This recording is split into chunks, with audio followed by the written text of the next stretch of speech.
Hey, Minnesota Vikings faithful, welcome to the Purple People Podcast, episode 250. Holy patootie, we've done 250 episodes, guys. That's a lot of episodes right there. That is a lot of us sitting and especially since we do one a week instead of jamming like 10 in a week. That's 250 weeks, folks. That's Vikings. Well, we have seen a lot of stuff and covered a lot on the show, Adam. It's true. We've come a long, long way. And now this week we're going to be covering starting quarterbacks. Oh yeah, we've been through since we've started this. Oh geez, and we tried to be as optimistic as possible for all of them. That's why we're award winning, guys. But this week, me, Mr. Kyle West, Kyle Smith, we're all going to be talking about the 2017 NFL Draft. And this week, the episode is titled Isidora the Explorer. I believe that's how you pronounce his name. I don't know. I will admit right away, and I'm betting that some people will shut off the podcast right now, but I did not watch day 2 or 3 of the draft. I was down in Milwaukee watching Ring of Honor unauthorized, where I had one heck of a time watching some professional wrestling. But I was able to come back, and now I can take a look at some of these picks, and I'll be able to tell you what I think of some of these players. I'm not familiar with all of them because I haven't had a lot of time to do a lot of research yet, but I will. And these guys here, these Kyles, they're here to tell you what they think. You betcha. This is the fun time of year. I love this because now there's no more pretend, no more make-believe. You have a list of guys that are on the Minnesota Vikings roster, and now you can go out and you can reach in the world about the talent that Rick Spielman has drafted and put on this team, and I just think that is exciting and fun. You don't like mock draft season? I really don't like mock draft season. No, I'm not a big mock draft fan. Let's get started with the quick hits so we can get to the draft recap, because that's what everybody wants to hear anyway. So let's get this stuff here out of the way.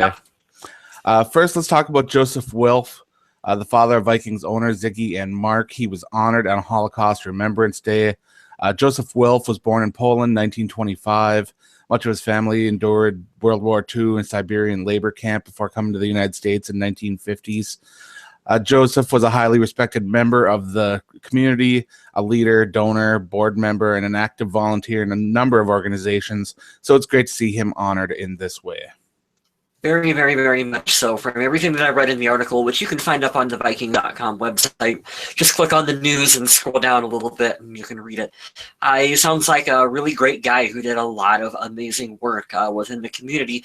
And I think that reflects upon the ownership of the Vikings as well, too, with Mark and Ziggy Wilf, because we're always talking about how the Vikings do so much work within the community and all the things that they expect from their players and the high standards that they hold them to. So you can really see where they got that from.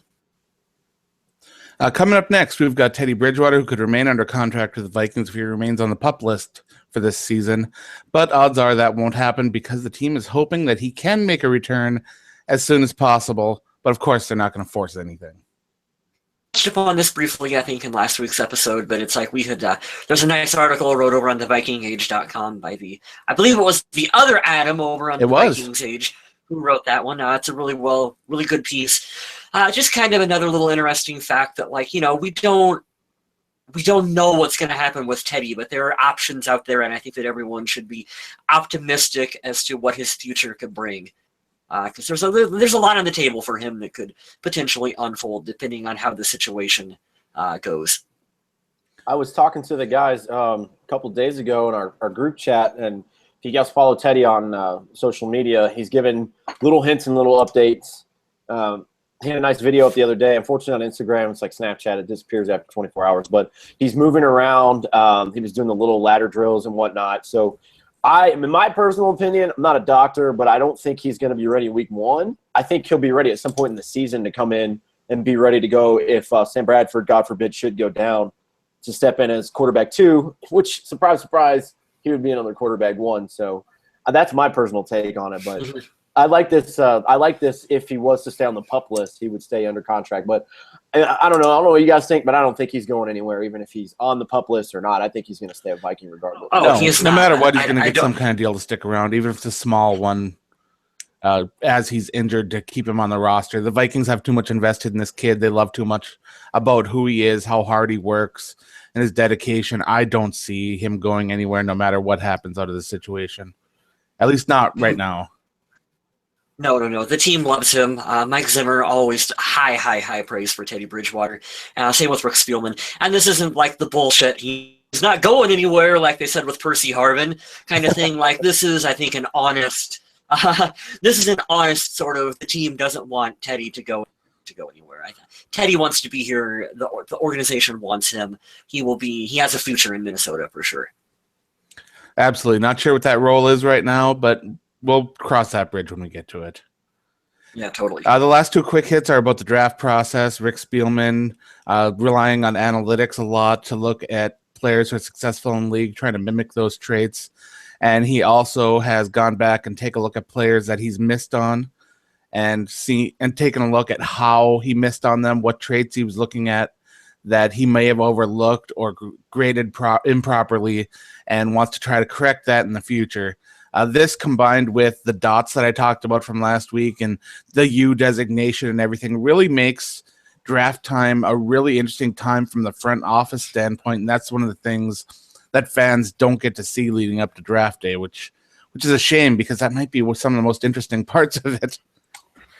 I was thinking that too. There's a really good article over on thevikings.com underneath the news section where Rick talks about kind of the draft philosophy and using analytics. If I remember right, they have blue card players or blue chip players, where those are ones that they believe are going to be Pro Bowl players. Those are the blue dots. Then there's red dots that are ones that they believe will be starters. And then he talked about putting the U designation, like you said, for underachievers and how they want to avoid those, even if, and I think he said the quote that I wrote down here is, you can have height, weight, speed, and all the athletic ability, but if you don't truly have passion for playing the game, we call them underachievers, and if we have a U on your card, we've learned to not take those guys, regardless of how talented they are from a physical standpoint. I think that's an interesting a statement from the team as well too. Relates to some players that have recently departed from the team or not. Oh, I'm not taking that bait. You can dangle that one all you want. I'm not commenting on that one. I'll take the bait. We just let Matt Khalil walk, and I believe that he's an underachiever. And I have to wonder that if before they were fully invested in the analytics like they are now, if he would have been one of those guys if they'd have put that underachiever designation on. That's just that is not where I was going to go with it, but hey, you got that one covered. I'm going to go with Matt Khalil. You could say Cordero Patterson might fall underneath that designation as well, too. All right, but let's fall into this because this is what we're here to talk about. Everyone was excited about the 2017 NFL Draft. The Minnesota Vikings and the entire NFL now know all the players that are heading to their team for training camps and to see who can shake out, who can make the roster, who will land on the practice squad, and who will eventually be cast back into the sea of fish, hoping to make it in the NFL someday. Mm-hmm. So the Minnesota Vikings, of course, did not have a pick on day one. They traded their first-round draft pick to the Eagles for the rights to Sam Bradford, and they're going to make him their starter for last season and this year.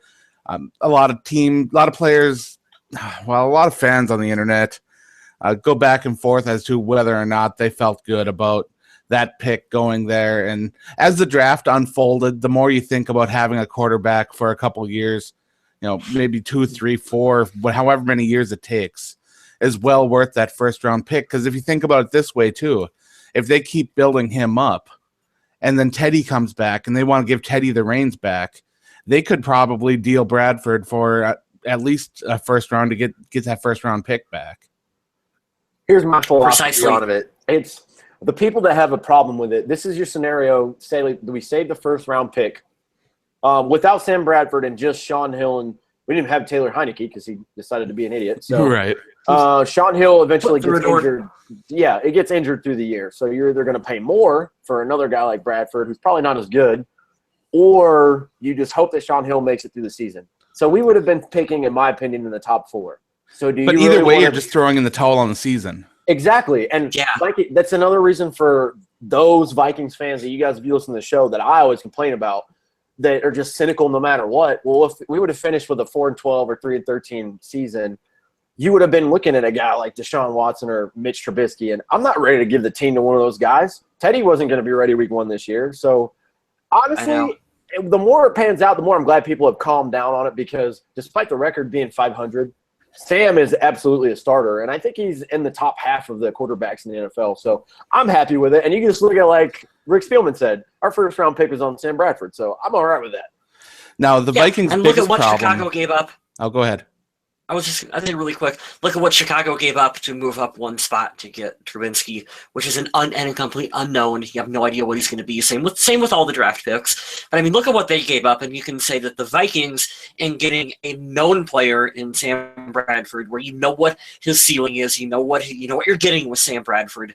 I mean, come on. I will, given the situation that they were in, I'll give up that first round pick to bring in Sam Bradford 10 times out of 10. I think that was a kind of a steal. Now that you brought it up, I'll comment on that. I don't think what the Bears did was that silly at all.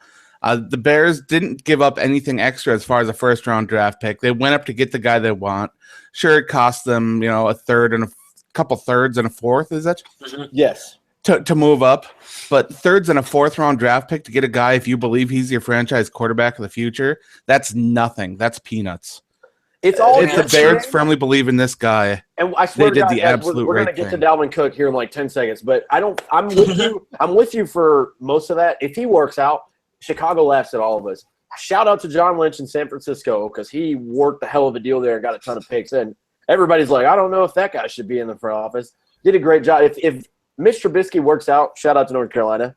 But it's cool for Chicago. But my problem with it was, he's not the second overall best player in the draft by any means. No. And I think that you could have gotten a quality quarterback probably in the second round, or maybe even at 3 or wherever you go back a little bit. But if it works out for them, Chicago's going to laugh at us later when we were all mocking them now. So good job. But let's talk about round 1. I'll let you guys take the reins, because we got round 2. Our first pick was a hell of a pick, and we got a steal.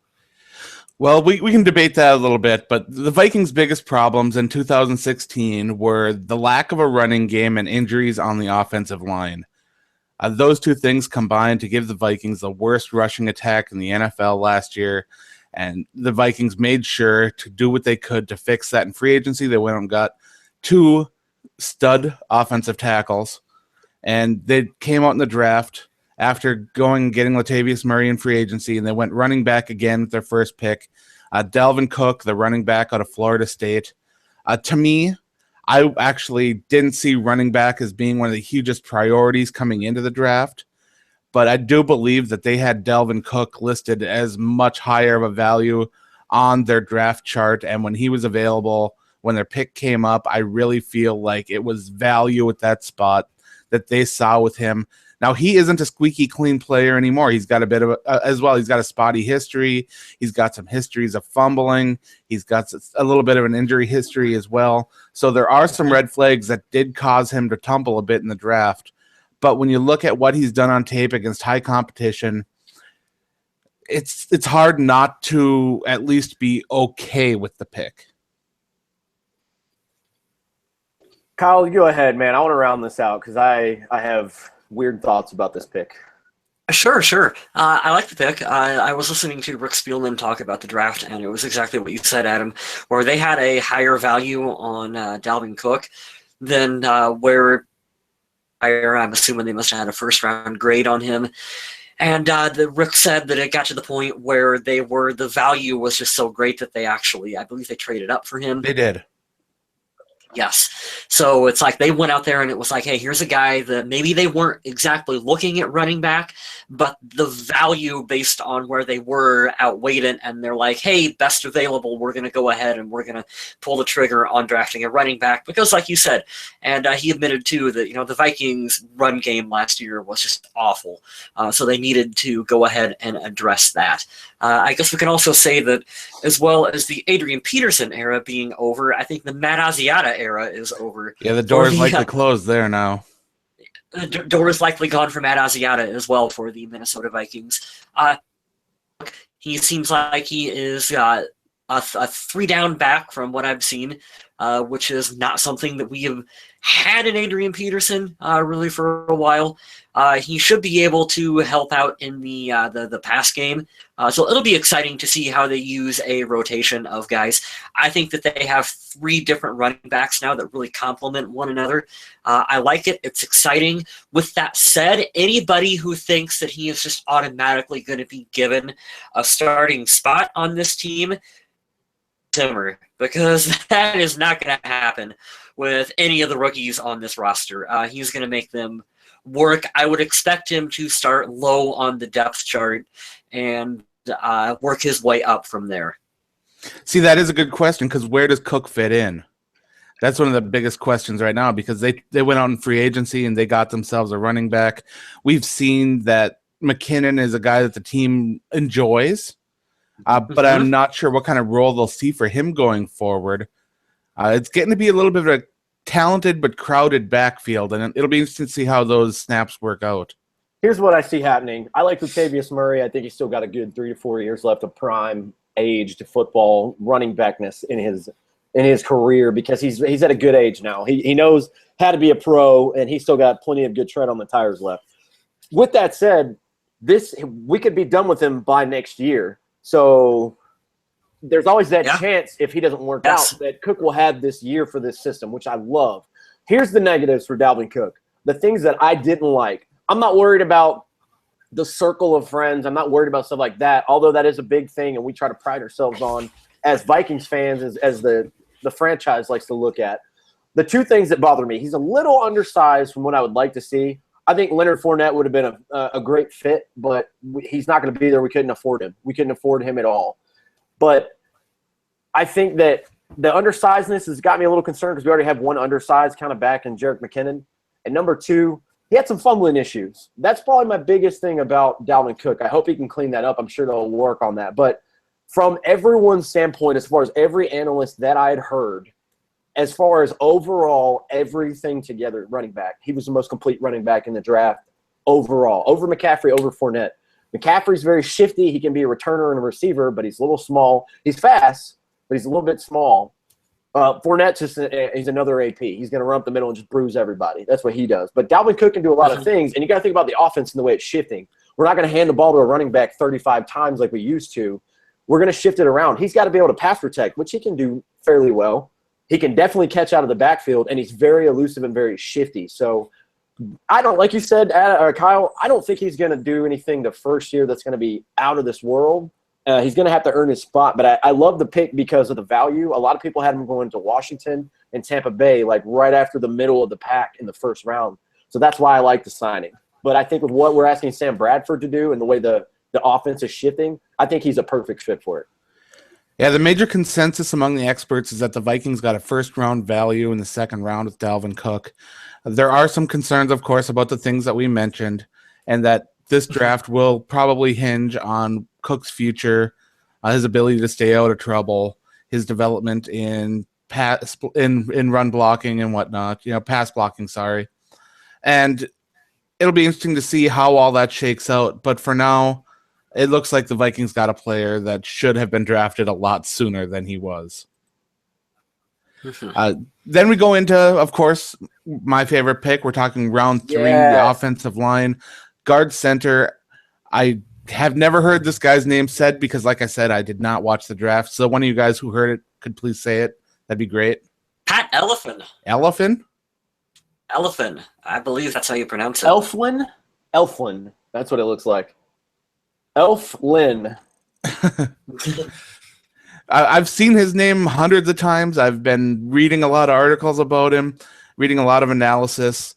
One of the best things that I've read recently, I have been right now I'm accumulating a lot of the draft grades to put them together for a piece for the Viking Age.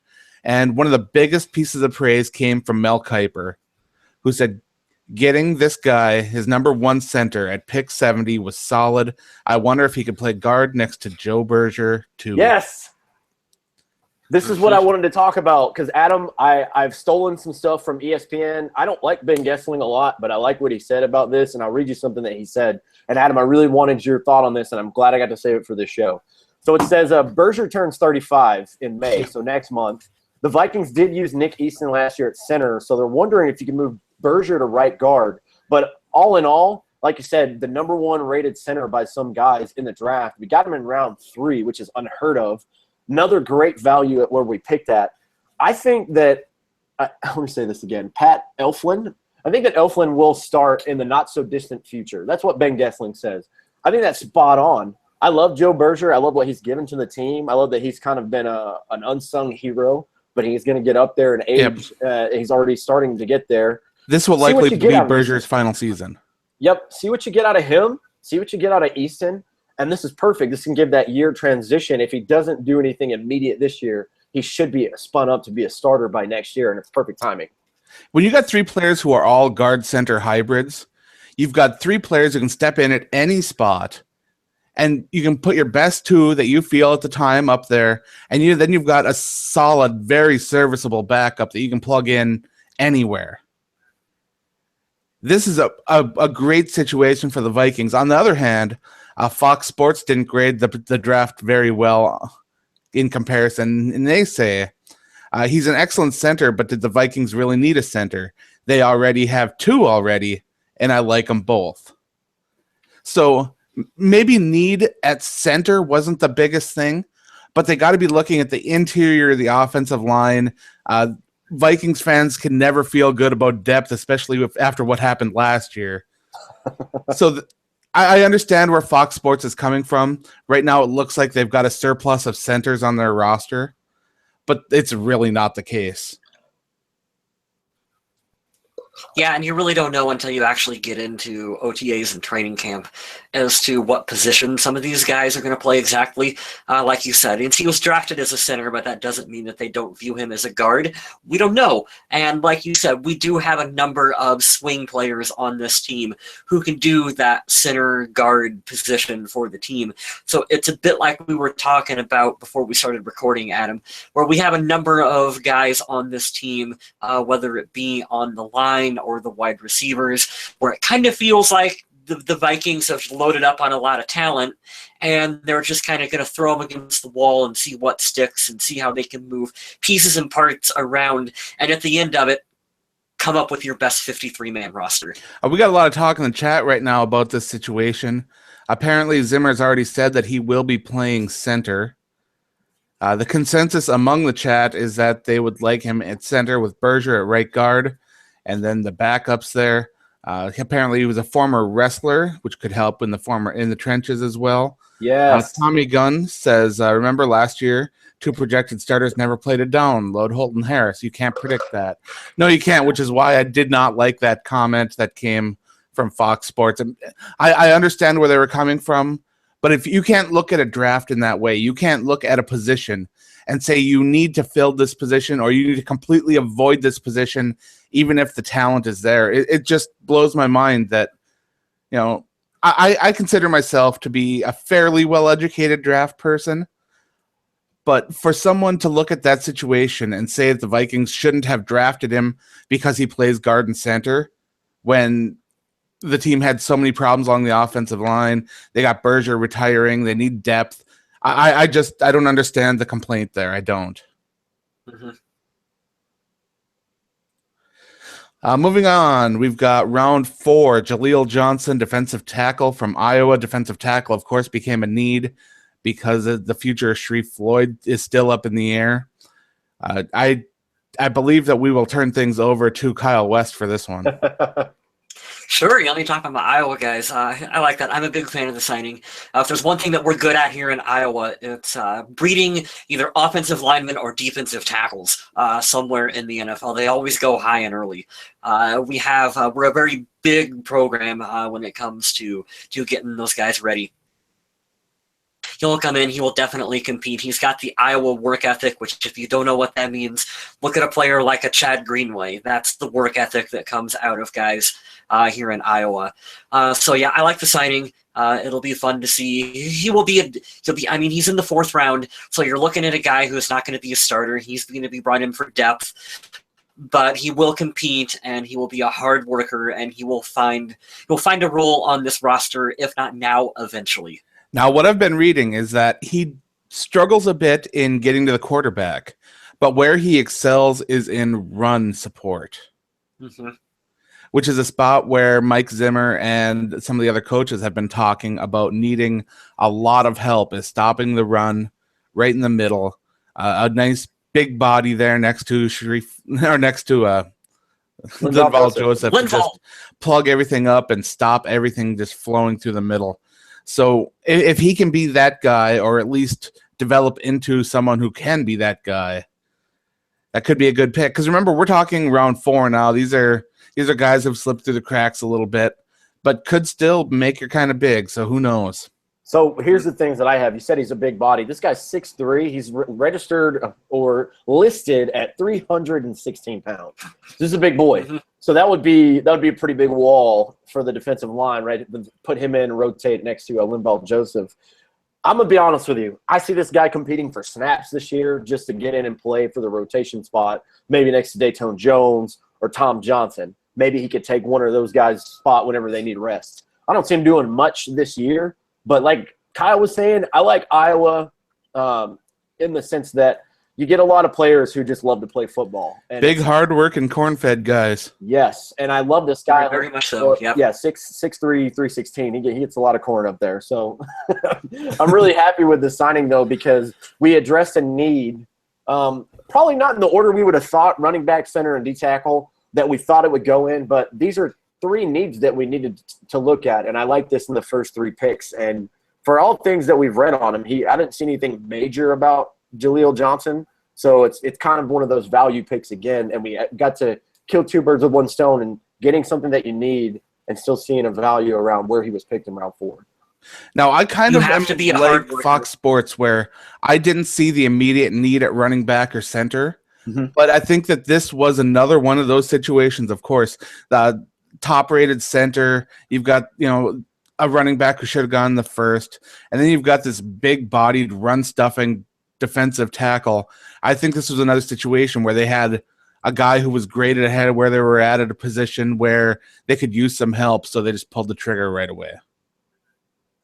And really quick, you have to be a hard worker if you're going to succeed here in either of our programs here in Iowa, because we're not a flashy state. We're not one of the big top colleges that's going to recruit a lot of the top talent in that respect. So we rely on big-bodied, small school kids who come in and just have work ethic through the roof, and so that's what we're going to be getting here for the Vikings. The second pick in round 4 was one that left some fans scratching their head a bit. We've got linebacker Ben Gedeon from Michigan. He is more of an old school linebacker, more of what I like to call a thumper. So he might not be a player who sees a lot of action as far as 3 down, but he is a pretty good guy in run support. He could see some time on special teams. 4th round is a good spot to just get someone in, get their feet wet, and get them working, see how they fit in. Yes, he probably could have been picked up a little bit later, and compared to where he was being projected by some experts, it was a bit high for him to be taken. But remember, we had the same kind of discussion about Willie Beavers when he was taken. And different teams just value players differently, put different values on them coming into the draft. So maybe the Vikings just saw something a little bit more that they liked out of him, or he worked out better in metrics. Either way, linebacker is a need.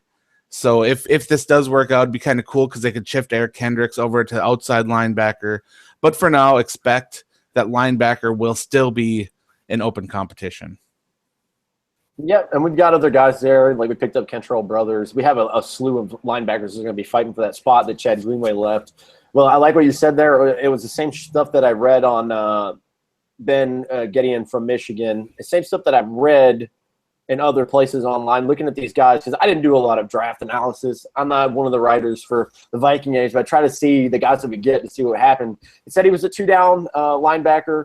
He's going to, like you said, Adam, more the thumper is probably the best way to put it. He said he struggles in, battling tight ends or stretching the field to make middle of the field tackles. But if you need somebody to help stuff the run, as far as linebackers go, he'd be a great guy. Plus, I love any linebacker that we sign because I know that they're going to come in and they're going to do something on special teams. So maybe he can replace what Audie Cole did for us on special teams, because he's gone too, if you guys forgot about that. I think he signed with Jacksonville. So I know that was a shock for some people at round 4, but really with Chad and Audie Cole leaving, it kind of was a need that we needed. Maybe not in round 4, but it was something that needed to be addressed. I had linebacker as my top need coming into this draft. So for them to wait that long, it kind of hurt me a little bit here. I was like, I was getting a little nervous when I was seeing some of those results, but I do have faith that the Vikings do have enough talent on the roster to fill out a good starting unit and have a little bit of depth. So I do like to see them drafting someone. And maybe it was a situation where they looked at their linebacker situation and said, okay, we need to fill something out. Gideon's a little bit ahead of, he's a little bit ahead of the value where we're at, but we'll take a little bit of a chance here just to fill a spot where we have a need. So maybe it was that kind of situation as well. Either way, he should have an opportunity to prove himself going forward, which is big in the NFL, really big. Up next, we've got round 5, wide receiver Rodney Adams from South Florida. I believe that you've been watching some videos of him, Mr. West, right? Yeah, I have. Good potential. I think he's got a lot of, I don't remember the stats off the top of my head, but he's a pretty decent little receiver. Again, round 5. He's a very raw talent. He reminds me a bit of, you look at kind of his flaws and what they're going to have to work with. He's like a smaller version of Cordero Patterson. From what I've read, they're expecting him to be able to come in and compete right away at the on special teams for the kick return spot that was avoided by Patterson no longer being here. So he should be able to step in, compete for that role. He has to improve, route running and all the things like that. But I like the signing. It's a good little signing, a little under the radar one, I think. Now we start getting into the guys that I have no idea about. I only know about one of these guys, so I can't wait to talk about him. Rodney Adams, like you were saying, he could very well be drafted as a specialist, as a kick return specialist, maybe even a punt return specialist. I'm not sure about what all he returned at the college level. But wide receivers and cornerbacks that are brought in for special teams can make an impact there, and they can always make a jump over to being, because there is that open spot in the wide receiver core. There's that wide receiver 5 that someone's got to earn it. Mm-hmm. It could be Rodney Adams. Who knows? He's a smaller body receiver. I am a little surprised that they went for a smaller one, just because, we have Stephon Diggs, who's a bit on the smaller side. Jarius Wright is not exactly the biggest guy out on the field. And the one thing that I liked about Patterson is that he was a big-bodied receiver. I personally like the big-bodied receivers, especially when you get down into the red zone. I prefer to have the height out there. So it's a little... They will go for another smallish receiver out there on the field, but I'm sure that they know what they're doing and that they have a plan in place. And Stephon Diggs, he can get plenty open and get plenty of separation and get yards after the catch being a smaller guy. So it don't really matter that much. It's true.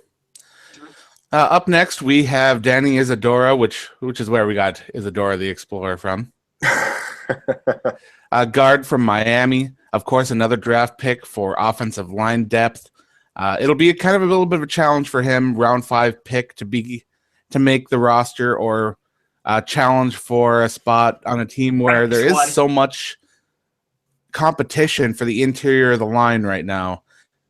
And I haven't heard anything about him being a very versatile player to play several spots. So he will face a challenge joining the Minnesota Vikings, but I'm sure he's up to it.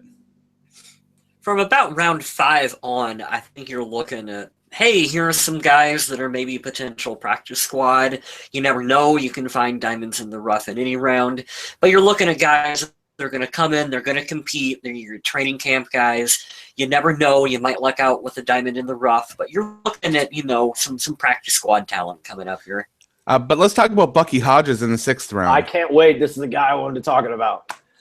This is a pick where a lot of people were really excited about because he is that big-bodied receiver who actually does look like a wide receiver when he's out there running routes. He's got plenty of tape where he makes a lot of wide receiver-like plays or really spectacular catches.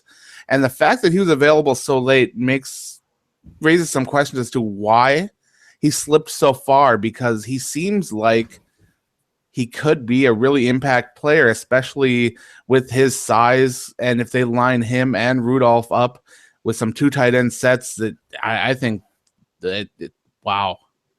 So here's my take on Bucky Hodges. As you guys can see, I'm wearing my North Carolina shirt. I'm an ACC basketball and football fan for life. So, and it made me laugh that we took 4 guys from the ACC in this draft. But Bucky Hodges is 6'6". He ran a 4.57 as a 6'6" tight end.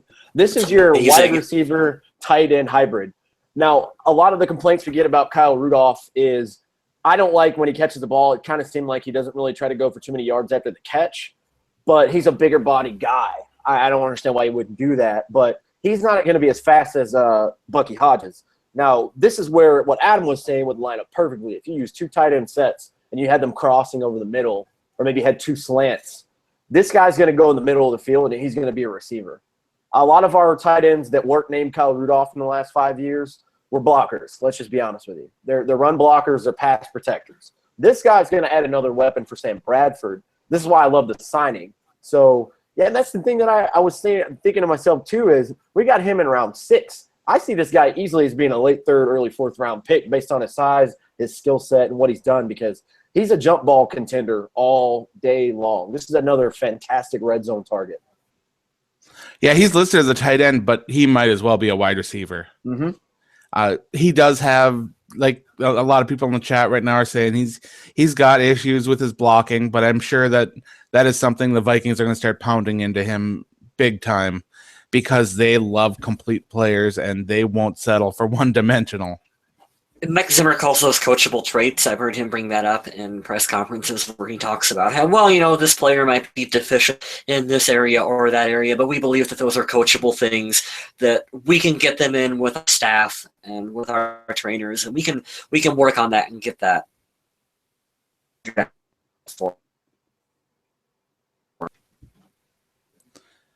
I think the Wi-Fi in Iowa is struggling. Just slightly. Just a little bit. We got you now. Oh, yeah. Moving on here, we have Stacy Coley, wide receiver out of Miami in round 7, to go along with several other round 7 picks, because the Vikings went hog wild in round 7. They sure did. It's the most Rick Spielman thing to do. Afidi Ogdenibo, I believe it is, from Northwestern on the defensive line. I believe he's a defensive end, but I'm not sure about the designation as to what he'll play at the pro level. Linebacker Elijah Lee, he has shown a lot of potential to be a special teams guy as well. Could be a fun pick. I was surprised to see the Vikings wait so long for a cornerback, but we're going to go with Jack Toko? I don't know. Taco? Darn taco. So I have to say, like what I was saying a couple seconds ago, this is the most Rick Spielman thing you could do. Besides trading up into getting the first round picks, acquiring first round talent, I don't think we had the ammunition to do that without, mortgaging away the future, like they say with the draft picks, because they're currency, quote unquote. But we came in this draft, I think, with 7 or 8 picks, and we leave with 11. Most Rick Spielman thing to do. I'm going to go with what Kyle was saying, pretty much from around 5 or 6 down. Maybe we're going to practice squad guys. But the more – you have to think of it in simple mathematics. The more people that you draft, the more chance that you're going to have a probability to land somebody on your team. We could have traded all of these picks up for a first-rounder and 2 second-rounders, and you'd only be leaving with 3 players. How sure are you that all 3 of those players are going to be those blue-chip guys, or those guys are going to be on your team for 8, 9, 10 years? You don't know that, but you can acquire talent, multiple talent from all the rounds, and I know the quality might not be graded as high as others, but you get yourself a hell of a lot more chance to land more football players this way. So I love that we have so many draft picks. I did not see this coming, to be honest with you. Yeah, Spielman said he loves casting that wide net to bring in as many talented players as he can. And let's be honest, at the end of the draft, there's a situation where if you can trade down a 6th round pick to get a 6th and a 7th, at that point, the value of the players is so similar that you'd be better off bringing in 2 players compared to 1, unless there's one that you really want. Yeah, I can't imagine that there would be much difference between a 6th-round talent versus a 7th-round talent. So I totally get that. I like having a lot of 7th-round picks. It sounds like a very Cleveland Browns thing to do, but I don't know. I like it. Like you guys said, it's talent. You never know. You know the thing that I left with a question mark on, and I know we talked about it before, but I'm going to be honest with you, I completely forgot. We didn't draft a punter in this draft, and who do we have listed as the punter? No punter, no kicker. I know we have Kai Forbath. I'm not worried about him making the team. I think he did a fine job. Taylor Simank?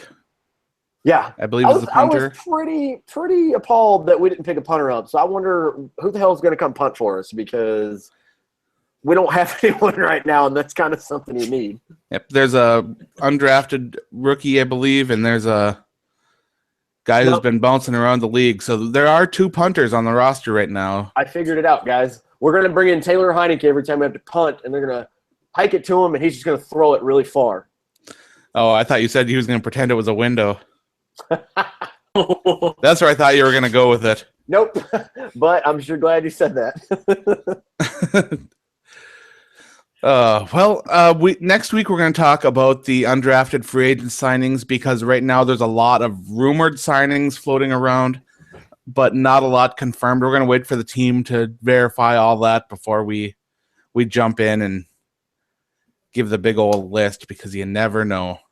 You never know. Show. Oh, yeah. It's the draft. You got to love talking about these players. We'll talk about these other guys next week.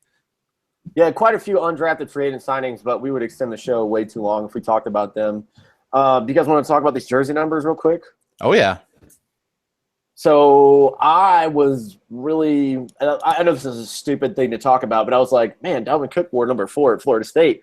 Is he going to take the old Brett Favre number? No, he's not. Dalvin Cook is going to be wearing 33. And I'm going to get this dude's name right eventually, but Pat Elfin. Elfin. All right. I just see the word Elfin there, and I think Will Ferrell. Pat Elfin is wearing 65. Jaleel Johnson, that's your Iowa guy, number 94. Ben Gedeon, 42. Rodney Adams, 12. Danny Isidora, 63. Bucky Hodges, 84. That would be fitting. Ooh. Stacy Coley, 13. You guys got to help me out here. Ifeadi Ogdenebo. All right. Wow, it's a lot easier when you hear somebody say it. Number 60, Elijah Lee, 56, and Jack Tocho. Toko? It's the smaller names I have trouble with. You give me a big name, I can get it all worked out, but these little ones, no. He'll be wearing 39. But those are the jersey numbers. Half these guys, no offense to them, they're going to be on the practice squad. It's not going to matter. But, hey, like I was saying before, I'll give you like my little final thought on it. I think we landed some pretty good talent. I think overall, if you want to see an overall, because you'll have a circle of the NFL draft, and you say, well, I need to hit base available. I need to get good value. I need to get these positions. I think we nailed all of that equally. I think we hit a lot of issues of need. I think we got good picks and good value for where we selected these players. I don't know. Really excited to ask everyone next week, so get ready for that. We want to hear what you think for your thoughts on our draft class. You can give it a grade. You can tell us in a lengthy paragraph what you thought. I think we did fine. I'm not mad about it at all, and we didn't lose any picks. We actually gained some more. So in the chat, we do have the mention of Ryan Quigley. Quigley's the one who's going to go head-to-head with Simank for the punter job. Just wanted to throw his name out there since we didn't say it earlier. Over on the Viking Age, like I said, I have been accumulating some of the draft grades from around the league for the experts. And to be honest, it's a bit all over the place. But honestly, none of them I've seen so far have been bad grades. SB Nation was the kindest with a big ol' A. They loved everything the Vikings did. Then you got Sporting News, Bleacher Report, and others with high grades. And then, like I said, you've got CBS Sports and Fox Sports, some of the other organizations that thought it was an average-ish draft in the C area. So if you go by draft grades, which, let's be honest, at this point, draft grades don't matter, because all you're doing is saying, okay, I believe this guy is talented enough to be drafted at the spot he was at, and that he'll help the team he's in. It's all just, it's too many guesses on guesses on guesses on guesses. But it's kind of fun to look at. It's like you said, it's like make believe. It's really fun, but it's 2017. The really only accurate way you can grade a draft is 3 years afterwards to see where these players are. So right now, we can effectively and honestly give a 2014 Minnesota Vikings draft class grade. It's all opinion based. I've seen anything from a C- for us to an A, which is, hey, that's what you think. That's what you think. I think we did fine. I'm not even looking at players. I'm looking at positions and then value of the players and where they were drafted. And I think we did fine. We came out with more players than we initially had ammunition to get. So I'm really excited about it. And let's talk about going into the draft. There were a lot of names that people were throwing together, and Cook and Elfin were two of the ones that a lot of fans had as their top selections. And Minnesota was able to bring both of those in. Yeah, like Adam was saying, I know he didn't think that running back was that high of a need for us. The value, cool, but I'm really excited, like you were saying, about Pat Elfin being on the team. I can't believe that he was the highest graded center. I mean, he played at a really, really well-known college in Ohio State. Got to have top talent there to play for Urban Meyer. So I'm really excited about that signing. I know the splashiness, the move up was Dalvin Cook. Don't be expecting him to do amazing things year one. I hope he does. I would love to eat my words on that. But I love the fact that we addressed some pretty big areas of interest in the first 4 picks. And yeah, a lot of needs were filled. A lot of the roster was rounded out, opening up the field for a lot of really interesting competitions. I know a lot of fans wanted a tight end earlier, but I didn't see an immediate need for the tight end. And the Vikings must think a lot of David Morgan's blocking ability to go out and draft a tight end who is absolutely known for not being a good blocker whatsoever. Mm-hmm. Because now they've got these 2 tight ends that can do very different things. If we get any kind of production out of Laquan Treadwell this year as well, too, that's almost kind of like having a bonus first-round draft pick for us last year. Yeah, if Treadwell can come on the scene and start doing some more things, combine that with what's been already going on in with the wide receiver group, you could have a really interesting offense, especially if they can get a running game going. With a quick, efficient passing offense and some deep passes, it could be really fun. Really fun. We got some questions in the chat here. One for each of us, I believe. Nice. The first one goes out to Kyle West from Tommy Gunn. It says, are you a cryptid hunter? Do you go after Bigfoot, the rakes, skinwalkers, all that kind of stuff? Perhaps. He's not giving away too much information there. I cannot disclose that information. This question goes out to Kyle Smith, and it's wondering when you're going to perform, or which one you're going to perform first, Beyonce or Miley Cyrus? Miley Cyrus, 100%. There, you finally got a definitive answer. It's always a party in the USA in this house. Question 3 goes to me, and it is whether or not the Whisperers will make an appearance in Season 8 of The Walking Dead. And I am going to go out on a limb and give a definitive answer. I'm going to say no. I'm going to say we don't see them at all. I think that they will be a Season 9 situation. And I think we're going to get the time jump at the end of Season 8. So I don't see the point in introducing them before the time jump. That's all I'm saying. Time jump, Adam. Oh, yeah. We're going to lose it about a year. We need to talk about this after the show gets off the air, because now I'm intrigued. Think about a time jump. Yeah, the clock's going to be moving ahead a little bit. Does Brick find a DeLorean? And it's just like, we've got to go back. Well, the almanac isn't going to do him much good.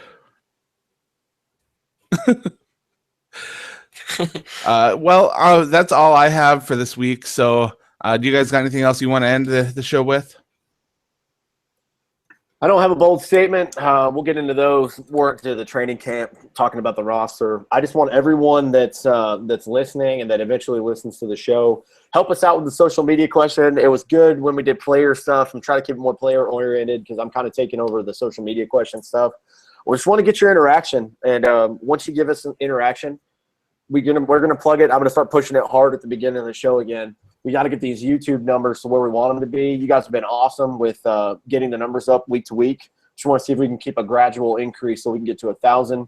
Remember that we always say this because it's 100% true. This show is for you. We do it for us because we love the Vikings, but we love your interaction, and we put it out there for you guys. So the more people that subscribe to the YouTube page, the more stuff we'll be able to do and make this like a kind of like an ESPN, like a live show kind of deal. And we can do many more things once we get that 1,000 number mark up.